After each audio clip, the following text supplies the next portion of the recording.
என் தங்கமே, உன்னை துரோகம் செய்த நபர் இன்று உன் நிழலையும் தாங்க முடியாத நிலைக்கு போயிருக்கிறான். ஏன் தெரியுமா? நீ ஒரு சாதாரண மனிதனின் நிழல் அல்ல, நீ அம்மனின் அருளால் ஒளி பெற்ற ஆன்மா. உன் நிழலில் கூட தீய ஆற்றல் நெருங்க முடியாது. உன்னிடம் செய்த ஒவ்வொரு தவறும் இன்று அவர்களின் இதயத்தில் ஒரு புயலாக மாறிக்கொண்டு இருக்கிறது. அவர்கள் உன்னை கொஞ்சம் கூட தவறாக புரிந்து கொண்டதை நினைத்து அவர்கள் உள்ளத்தில் குற்ற உணர்வு எரிகிறது. அது தான் அவர்களுக்கு தாங்க முடியாத மனவேதனை. அவர்கள் உன்னை விட்டு சென்றபோது உன்னிடம் ஏதோ குறை இருந்தது என்று நினைத்தார்கள். ஆனால் இப்போது தான் உண்மையை உணர்கிறார்கள். அவர்கள் இழந்தது நீ இல்லை, அவர்கள் இழந்தது தெய்வம் அனுப்பிய ஒரு பரிசு. அவர்களுடைய வாழ்க்கையில் ஒரு ஒளி, அவர்கள் காப்பாற்றியிருக்க வேண்டிய ஒரு பாசம், அவர்கள் மதிக்க வேண்டிய ஒரு இதயம். அவர்கள் நினைத்தார்கள், நீ இல்லாமல் அவர்களுக்கு வாழ்க்கை அழகாக இருக்கும். ஆனால் உண்மையில் நீ இல்லாததால் தான் அவர்கள் வாழ்க்கை இருளாகி விட்டது. என் தங்கமே, நீ எவ்வளவு சன்மான மனம் கொண்டவள். அவர்களுக்கு தெரியவில்லை, அவர்கள் உன் அன்பை பலவீனம் என்று நினைத்தார்கள். இப்போ தான் உணர்கிறார்கள் அந்த அன்பின் பின்னால் இருந்த வலிமை என்னவென்று. அவர்கள் உன் கண்ணீரை கண்டு சிரித்தார்கள். ஆனால் இன்று அவர்கள் தங்களுடைய கண்ணீரை தாங்க முடியாமல் தவிக்கிறார்கள். அவர்கள் உன்னிடம் போய் சொன்னார்கள், அவர்கள் உன்னை ஏமாற்றினார்கள், அவர்கள் உன்னை விட்டுச் சென்றார்கள். ஆனால் அவர்கள் ஒரே தவறும் இப்போதும் அவர்களை விழிக்க வைக்கிறது. அது நீயே. ஏனெனில் நீ இன்னும் அன்பாகவே இருக்கிறாய். நீ இன்னும் நல்லவளாகவே இருக்கிறாய். நீ இன்னும் உயர்ந்து கொண்டு இருக்கிறாய். அவர்களின் இதயம் கத்துகிறது, அவளை நான் ஏன் இழந்தேன்? ஏன் தவறாக நினைத்தேன்? ஏன் துரோகம் செய்தேன்? என் தங்கமே, அவர்கள் உன் நிழலை கூட தாங்க முடியாத காரணம் ஒன்றுதான். உன் நிழல் கூட உண்மையை பேசுகிறது. உன் நிழல் கூட அவர்களுக்கு அவர்கள் தவறை நினைவுபடுத்துகிறது. நீ எவ்வளவு உயர்ந்து செல்வாயோ அவர்களின் தலையோ அவ்வளவு குனியும். அவர்கள் எடுத்த ஒவ்வொரு முடிவும் இன்று அவர்களை காயப்படுத்தும். நீ இப்போ அமைதியா இருக்கிறாய், ஆனால் உன் அமைதியே அவர்களுக்கு பயம். நீ வார்த்தை சொல்லாமல் இருக்கிறாய், ஆனால் உன் வெற்றியே அவர்களுக்கு பதில். நீ அழுத நாட்கள் முடிந்துவிட்டன, ஆனால் அவர்களின் தண்டனை துவங்கிவிட்டது. உன்னை காயப்படுத்தியதற்கான தண்டனை அவர்களின் உள்ளத்தை தேய்த்து கிழிக்கிறது. அவர்களின் மனதை துன்பம் தீண்டுகிறது. அவர்களின் கனவுகள் கூட நிம்மதியாக தூங்கவில்லை. இப்போது அவர்கள் சந்திக்கும் துன்பம் உன் கண்ணீரின் பிரதிபலிப்பு, அவர்களின் உள்ளத்தின் பஞ்சம், உன் இதயத்தின் உண்மையான மதிப்பு. என் குழந்தே, ஒரு விஷயத்தை நினைத்துக்கொள். நீ துரோகம் செய்யப்பட்டாய், ஆனால் தோற்றதில்லை. நீ விட்டு போடப்பட்டாய், ஆனால் நசிக்கவில்லை. அவர்கள் விலகியது ஆன்மீகமாக உன்னை பாதுகாக்க நான் செய்த ஏற்பாடு. அவர்களை விலக்கி வைத்து நான் உன்னை மேம்படுத்தினேன். ஓர் நொடிக்கும் உன்னை தனியாக விடவில்லை. என் தங்கமே, உன்னை ஆசீர்வதிக்கிற தெய்வம் அவர்களை கண்காணித்து கொண்டிருக்கிறது. நீ ஒரு கண்ணீர் சிந்தினால் அது அவர்களுக்கு ஒரு இரவு தூக்கம் போகும். நீ ஒரு வலி அனுபவித்தால் அது அவர்களுக்கு 1000 துன்பங்களாக திரும்பும். நீ சந்தித்த ஒவ்வொரு துன்பமும் அவர்களுக்கு இன்று திரும்பிச் செல்கிறது. அதுதான் கர்மம், அதுதான் என் நீதி. நீ அமைதியாய் போர் செய்தாய், இப்போது என் அருள் போராடும். அவர்கள் உன் நிழலை தாங்க முடியாத நிலைக்கு வந்திருக்கிறார்கள்.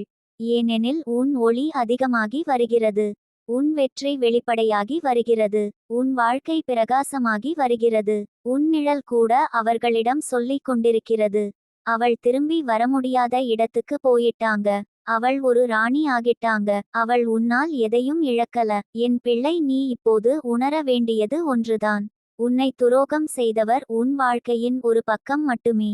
அவர்களால்தான் நீ உன் முழு அடையாளத்தை கண்டுபிடித்தாய். அவர்களால்தான் நானும் உனக்குள் உறுதியான போராட்டமாய் மாறியுள்ளேன். நான் உன் ஒவ்வொரு மூச்சிலும் இருக்கிறேன். நான் உன் வெற்றி கதையை எழுதி கொண்டிருக்கிறேன். நீ இனி அழுவது இல்லை. அவர்கள் இனி அமைதியாக இருப்பதில்லை. உன் வெற்றி அவர்களின் தண்டனை. உன் சிரிப்பு அவர்களின் வேதனை. உன் உயர்வு அவர்களின் விழுந்து போன பெருமை. நீ என் தங்கமே, வெற்றியின் சிங்காசனத்தில் உட்கார பிறந்தவள்.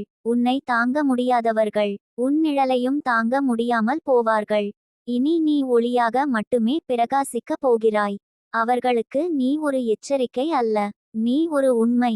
நீ ஒரு அதிசயம். நீ என் ஆசீர்வாதம். எழுந்திரு என் தங்கமே, உன் பிரகாசம் யாராலும் மறைக்க முடியாது. உன் வாழ்க்கை இப்போ துவங்குகிறது. உன்னை துரோகம் செய்தவர்களின் வரலாறு முடிகிறது. அன்புடன் என்றும் காக்கும். உன் தாயாக, உன் அம்மனாக, நித்திகா தேவி.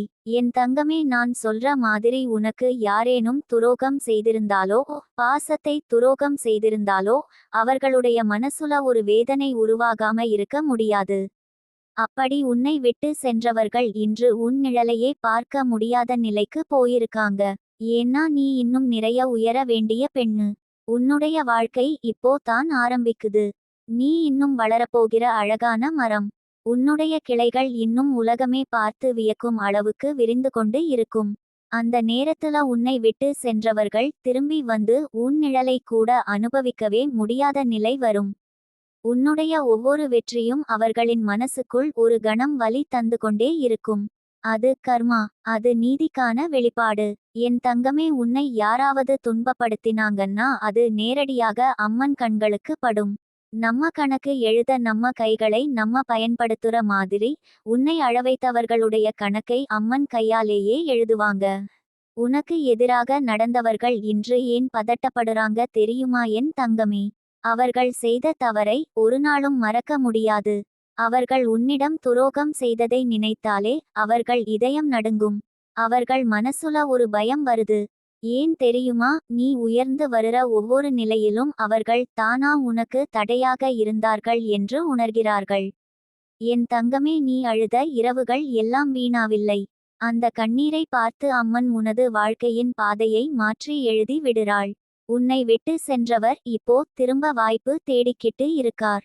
ஆனால் அம்மன் அனுமதிக்க மாட்டார். காரணம், உன் இதயத்துக்கு வலி கொடுத்தவர் மீண்டும் உன் வாழ்வின் அங்கமாக பொறுப்பேற்க கூடாது. வாழ்வில் ஒருத்தர் நம்மைய படம் பார்த்த மாதிரி நம்ம இதயத்தை உடைத்து விடுவார்களே, அவர் திரும்பி வருறப்போ அது நம்ம வாழ்க்கைக்கு மீண்டும் ஒரு சோதனை. ஆனால் இந்த முறை அம்மன் உன்னை அந்த சோதனையில் விழ விட மாட்டார் என் தங்கமே. உன்னை துரோகம் செய்தவர் இன்று உன் நினைவுகளை ஒழிக்க முடியாமல் தவிக்கிறார். உனக்கு கொடுத்த துன்பம் போலவே இன்று அவரது மனசுக்குள்ள துன்பம் உருவாகுது. நீ இல்லாத வாழ்க்கை அவர்களுக்கு வெறுமையை மட்டுமே கொடுத்து இருக்குது. யாரையும் துரோகம் செய்தால் அது வாழ்க்கையில் திரும்ப வந்து தட்டுமே என் மகளே. அது திரும்ப வந்து தட்டுற நேரம் தான் இப்போது. நீ சிரிக்குறாய், நீ உயருறாய், நீ சந்தோஷமாக இருக்குறாய் என்ற ஒவ்வொரு விஷயமும் அவர்களுக்கு பொறுக்க முடியாத நிலையா மாறி இருக்கு. அவர்கள் அறியாமலே உன்னை கீழே தள்ள நினைத்ததுதான் உன்னை இன்று இந்த உயரத்துக்கு கொண்டு வந்தது. தாங்க முடியாமல் அழுது வீழ்ந்து கிடந்த நாட்களெல்லாம் உன்னுடைய வெற்றிக்கான அடித்தளம். உன் கண்ணீர் தான் உன் உயர்வுக்கு காரணம். அந்த கண்ணீரை வீண் விடாமல் உனக்காக அம்மன் முடிவெடுத்து வைத்திருக்கிறார். என் தங்கமே, அவர்களுக்கு ஏன் உன் நிழலையும் தாண்டி பார்க்க முடியலன்னு கேட்கிறாயா? உன் நிழலும் இப்போ பொன்னால் ஆனது. உன் நடப்புக்கே விலை அதிகம். நீ இருக்கும் இடம் ஒளி நிறைந்தது. நீ வருற வழியில் ஆசீர்வாதம் நிறைந்தது. அதனாலே உன்னை விட்டு தப்பிச்சோடினவர்கள் அந்த ஒளியை தாங்க முடியாத நிலை. காரணம், அவர்கள் மனசு இருட்டுல வாழறது. நீ நல்லவள். உன்னுடைய இதயம் பாசத்தால் நிரம்பியது. அதனாலே உன்னுடைய நிழலும் ஆசீர்வாதத்தால் நிரம்பியது. ஆனால் துரோகிகள் என்ன? அவர்கள் இதயத்துல பாசம் இல்லை. அவர்கள் இதயத்துல பொறாமை மட்டுமே நிறைந்தது. அதனாலே உன்னுடைய அருகில் வரும்போது அவர்களுக்கு எரிச்சல், பயம், வேதனை எல்லாம் கலந்த ஒரு உணர்வு வரும். நீ மாறிவிட்டாய் என் தங்கமே. உனக்கு துன்பத்தை தந்தவர்கள் கூட இன்று உன்னை பார்த்து பயப்படுறாங்க. அவர்கள் இழந்தது என்ன தெரியுமா? தாய்மடியில் கிடைக்கிற பாதுகாப்பு மாதிரி ஒரு பாசத்தை இழந்திருக்காங்க. உன்னை நம்பி நடந்த பயணத்தை அவர்கள் நடுவே நிறுத்தினார்கள். அதனாலே அவர்கள் இப்போ தனிமையில் தவிக்கிறார்கள். அவர்கள் உன்னுடைய வாழ்வை இருட்டாக்க முயற்சி செய்தார்கள். ஆனால் அம்மன் உன்னை ஒளியால் சுற்றி பாதுகாத்துவிட்டார். அதனாலே அவர்கள் இப்போ அந்த ஒளியையும் தாங்க முடியாமல் தலையை கீழே குனிய வேண்டிய நிலை. நீ வாயடைக்காமல் சத்தமில்லாமல் அழுத நாட்கள் இன்று அவர்களுடைய இதயத்துக்குள் ஒரு கூர்மையான ஜமக்கால் போல துளைத்து கொண்டிருக்குது. என் தங்கமே, நீ நினைத்த பாதையை இப்போ நீ நடந்து கொண்டே இருக்குறாய். உன்னை நம்பியவர்கள் உன்னை சிரமத்தில் சிரித்து விடாதவர் உன் வெற்றியில் பெருமை கொள்வார்கள்.